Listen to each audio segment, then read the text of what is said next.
Welcome to McPlum, simple solutions served daily. You'll start by installing Motion Bro and preparing your project so effects work predictably. First, put the Motion Bro extension into Premiere's Extensions folder and restart Premiere. This ensures the panel loads. Once done, open Window Extensions and enable Motion Bro.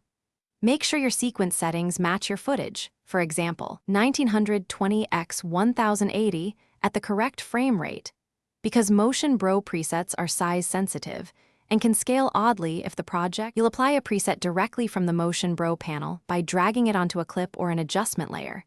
This is faster and keeps keyframes organized. Then inspect effect controls to tweak duration, easing, scale, rotation, and color so the motion fits your edit.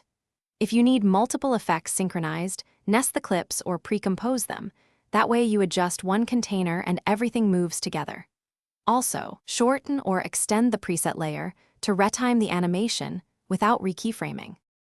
Finish by rendering a preview to confirm smooth playback and to catch any clipping or overscaling before export.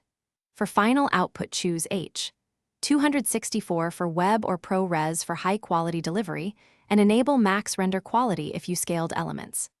If a preset disappears or looks wrong, make sure Motion Bro is still enabled in Window Extensions, clear Premiere's media cache, and restart the app. This fixes most panel or missing effect issues quickly, so you don't lose time. Thanks for watching. Stay juicy and subscribe.